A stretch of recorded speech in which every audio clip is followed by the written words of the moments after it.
This is the Speaking of Writers podcast. I'm Steve Richards. As America prepares to celebrate its 250th anniversary, we're taking a closer look at the documents, ideas, and people that shaped our nation through our special America 250 series. Today, we're joined by historian Michael Auslin, distinguished research fellow at Stanford University's Hoover Institution and former Yale history professor.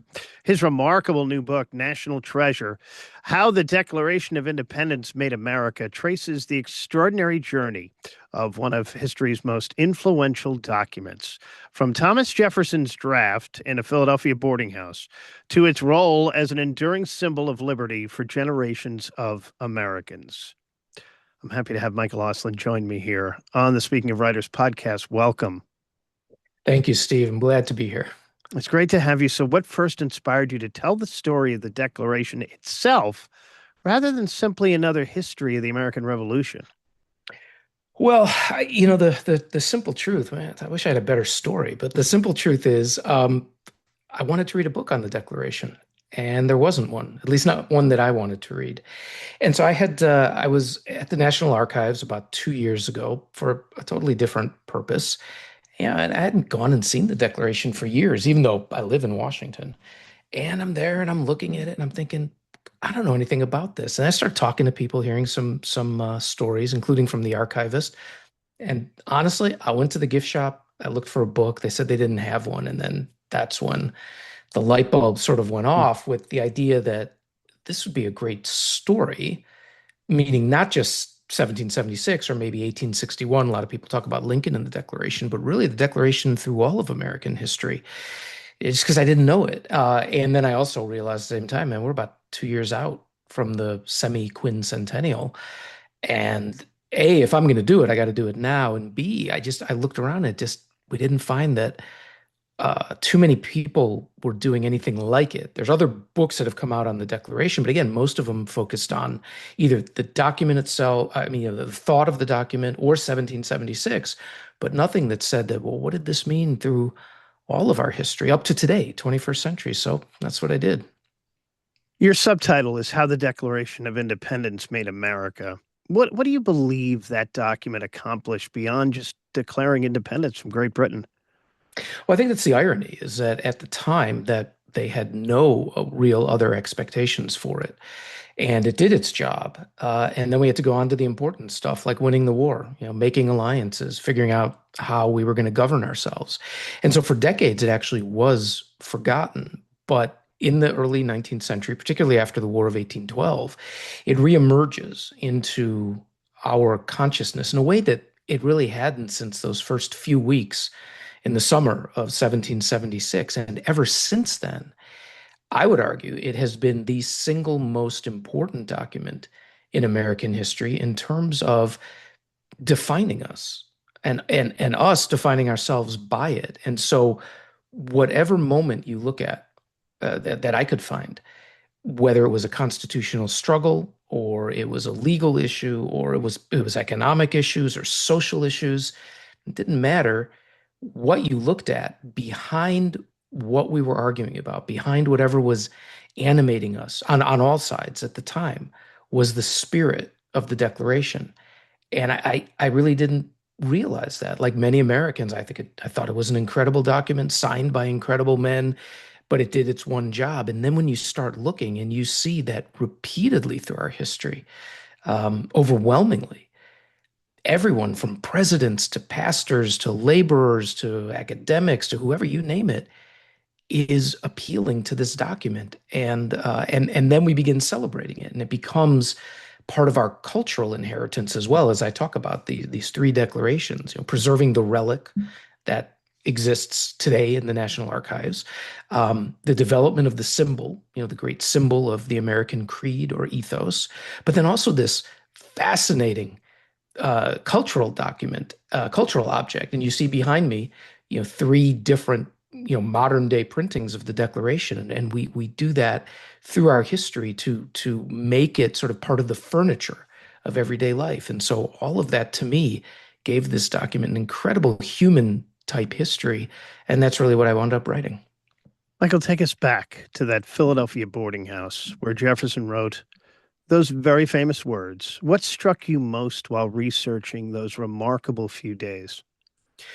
Well, what I discovered is that I love the myths, and they're exactly that. They're myths. And so I'm not a myth debunker, but I am a myth contextualizer, I guess is the way you'd put it, meaning I think myths are really important. It's the stories we tell ourselves, it's the way we define ourselves, but you also have to know the truth that happened. And so we have this image of the tortured genius of Jefferson standing by candlelight as he's trying to wring forth from his soul the most brilliant lines of human philosophy ever thought, next to the Bible and Aristotle.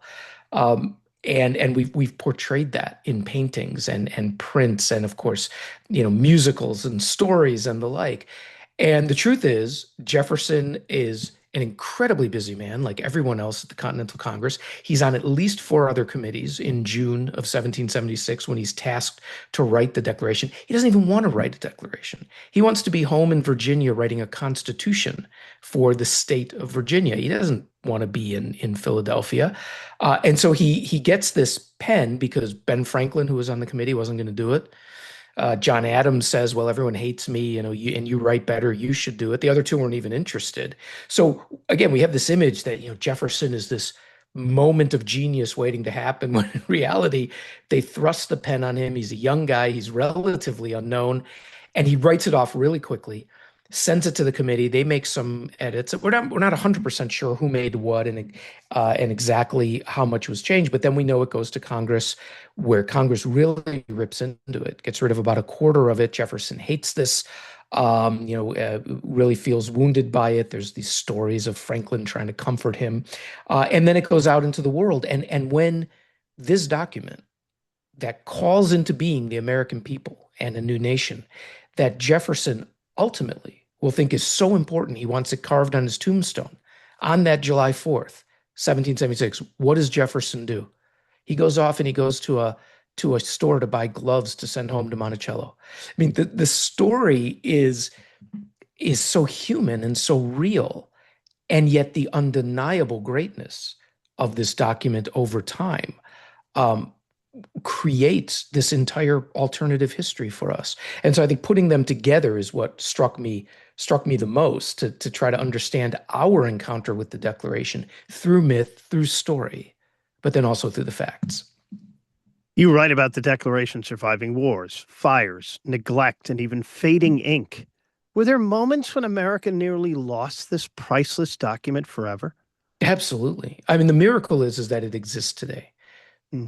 When you go to the National Archives and you look at it with your kids or yourself, by all accounts, it shouldn't be there. You should be looking at an empty case. And of course, when you look at it, it's in terrible shape, and it is essentially unreadable today. It's really heartbreaking. And then you walk over to the next case, and the Constitution looks like it was written 5 years ago. The Constitution's in great shape, right? But that also is because the Declaration was so important. People wanted to see it. They're rolling it and unrolling it. They're hanging it in the sunlight. They're gluing it to backing to try to hold it upright as they're going to put it in these cases. So the fact is, it becomes so important, but the reality is, it should not be here. In fact, from the moment it was signed, it was in danger, because it's a paper of state. The Congress is holding it. No Americans really knew we had this parchment, by the way. We had printed broadsides, and those are printed in newspapers. Americans obviously knew there was a declaration, but this beautiful signed image, the one in the middle you see over my shoulder there, the handwritten image that we all love, that comes, by the way, from the 1823 stone engraving facsimile. That is what that iconic image is, taken from the original. Um, Almost immediately, it's at risk. Congress is fleeing the British during the war. They're fleeing Philadelphia down to Baltimore, through Pennsylvania into New Jersey, and everywhere they go, they're taking this document with them, along with all of their other papers and journals. And so, if the British had captured Congress, they would have captured this and either burned it on the spot or sent it back to King George to say, "Here's some of our war booty, and look at what these Americans thought they were going to do." Hmm. So right away, it's at risk. It's at risk, as I mentioned, because it becomes popular and people want to see it. Um, it's at risk because no one knows how to conserve documents. There's no science of conservation or preservation. They don't understand that parchment, animal parchment, expands with humidity and shrinks with the cold, and they're just lugging it around. There's no special case for it. It's rolled up, literally, it's rolled up. So, it's immediately just battered. I mean, you look at it, there's creases and crinkles, and the thing is clearly was flattened and folded. It's just again, it's a miracle that it survived. Then, of course, the British are within 24 hours of incinerating it in August of 1814. It's a Yeah. miracle that it survived. When the story gets known, it's hung up because everyone wants to see it now in the sunlight. So it's further fading. It's in what's today the National Portrait Gallery, it was called the old Patent Office, which was where the National Museum was. It's in danger in the Civil War. Then they start thinking, this thing's going to disappear. What do we do about it? So they're putting it away in locked cases, and they're taking it out again. And they're not until 1951, Steve, is the first real scientific casing devised for the document, where they pump it full of helium, and they're trying to, ensure that there's no environmental damage to it. Now they have sensors to measure temperature and humidity. That's not until 1951. That's 175 years after it was signed. Mm. So today we sort of take it for granted that, oh, well, of course we protect it and we know how to protect it. We had no idea how to protect it. And as I mentioned, even as late as 1924, it was glued to a cardboard backing so it could be, displayed vertically in the Library of Congress. And the point is not that anyone was trying to harm it. No one was trying to harm it. They were doing the best that they could, the best that they thought at the time. But a lot of it wound up really damaging the document. So when you go see it, which I obviously encourage everyone to do, this 250th, you're looking at an artifact, a relic that is a miracle that you can see it.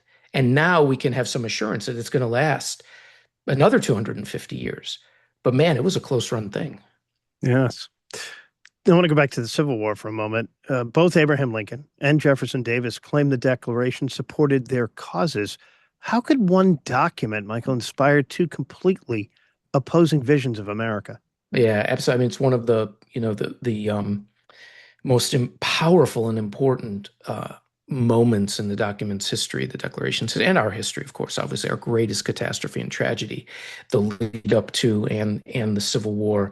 What I think the greatness of the document is over time is that all groups in America could appeal to it over time, almost always for the good, right? So abolitionists, slaves, women, American Indians, immigrants, all could appeal to this document, not asking for special treatment, but asking to be treated as other Americans. It's why I believe it is our great document of unity, that it is a statement of American unity above everything else. The way it's usually been treated, especially by academics, is that there's two competing claims in the document. One is the liberty claim, consent of the governed, free and independent. And that's what we were doing when we were separating from Britain. And the other is the equality claim, the famous sentence, we hold these truths to be self-evident, all men are created equal. And often academics will go back and forth and try to show how these have been in tension, or one was ascendant at a certain time and others were ascendant at other times. And that's really where it comes into play with the Civil War. If you asked an American up until about 1861, what was the most important idea in the Declaration, they almost undoubtedly would have said that government is only legitimate with consent of the governed. That is how it was understood. That legitimated our breaking off from Britain. It legitimated other countries making their own declarations of independence. For example, in Latin America in the 1810s and 1820s, almost all Americans would have said consent of the governed. That's what the South said, and that's what they appealed to. And they said, we no longer consent to this government that is taking away our liberties. In essence, they were exactly replaying the arguments of 1776. Pardon me, when the Patriots were saying those same things in 1776, the British king, the Parliament, taking away our liberties, We no longer consent to that government because we have natural rights from God that government cannot trample upon, and which this government is doing, and therefore we are justified, not only in rebellion, but in independence. And the South says the same thing. Jefferson Davis says the same thing. Alexander Stephens, who's the vice president of the Confederacy, say the same things. Now, interestingly, they actually have different interpretations of the truths of the Declaration, but they both appeal to consent of the governed. And Northern newspapers, up until secession itself, agreed with them and said, yeah, consent of the governed is the core of the American political philosophy. And therefore, if they want to leave, they have a right to do so, but they have to leave peacefully. And of course, that was the nub. That was the issue that wasn't going to be resolved peacefully. And then on the other hand, you have Abraham Lincoln. And Lincoln comes in, particularly in the 1850s, after the 1854 Kansas-Nebraska Act and the 1857 Dred Scott decision in the Supreme Court. And he says, anything that is justifying slavery, for example, Kansas-Nebraska Act says, well, if the people in a territory that are going to become a state vote for slavery, then it's okay because it's consent of the governed. The governed are saying we want slavery. This is basically sovereignty in its most, reducible form. And of course, that in the Dred Scott case, that the Supreme Court ruled not only that blacks had no rights as citizens, but that they weren't even people, that they were in essence to be treated legally as property.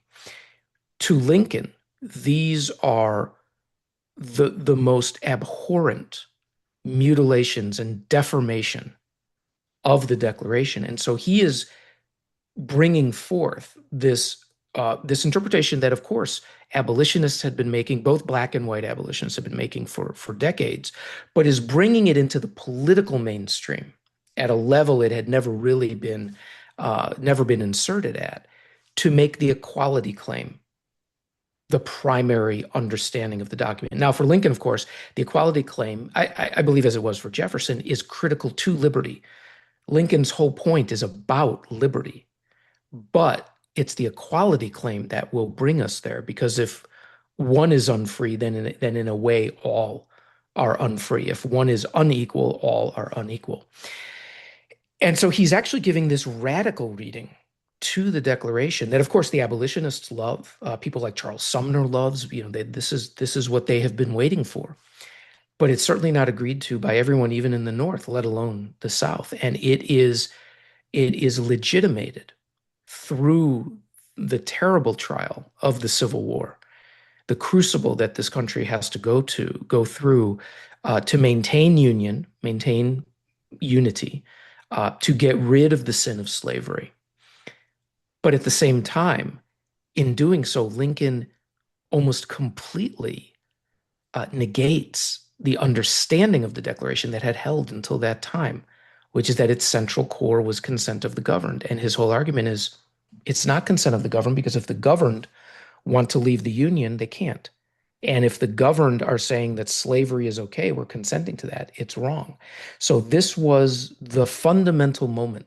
And in many ways, as some scholars have argued, this is the final resolution of our American Revolution that started in 1776. It did not stop when we stopped fighting the British. It did not stop when we signed the Constitution and ratified it. It stopped in 1865.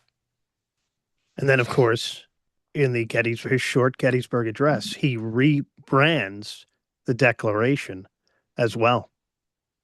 Absolutely, and founds it on this rock of equality.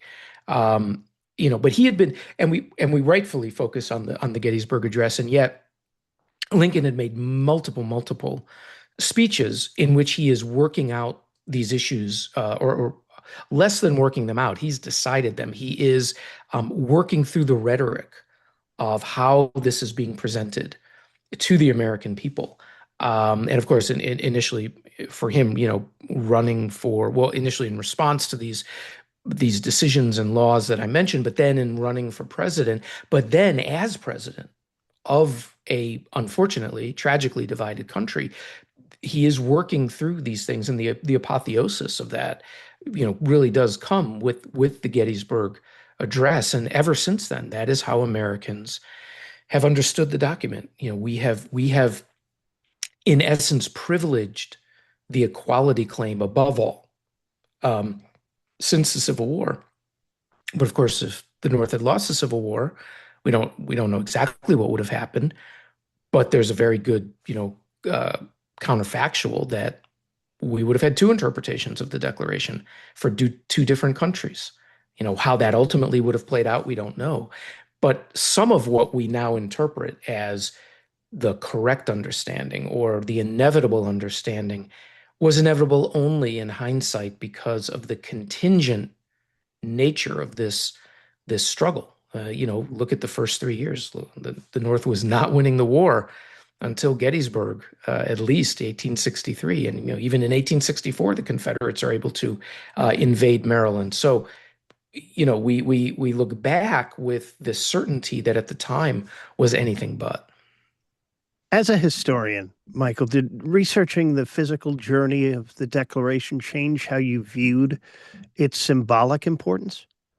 Yeah, in the sense that there was this dynamic between the importance that Americans were bringing to the Declaration after the War of 1812, a new flush of patriotism, certainly as new groups like women, like abolitionists are appealing to it, even American Indians, the Cherokee Nation is appealing to it. Then the relic itself becomes more important.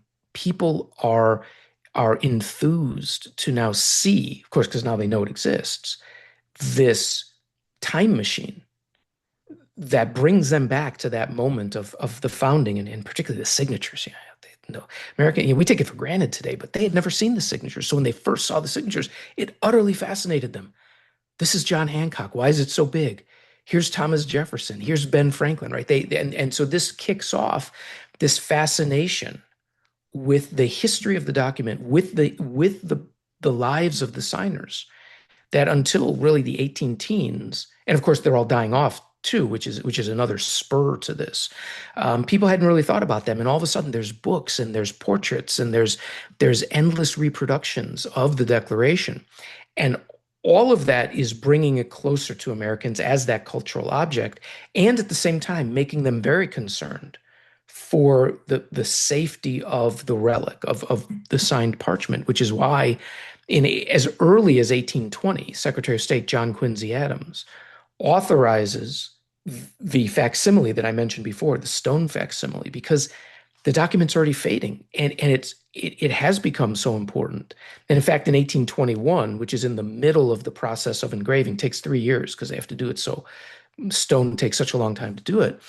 John Quincy Adams gives his famous 45th anniversary speech for the 4th of July.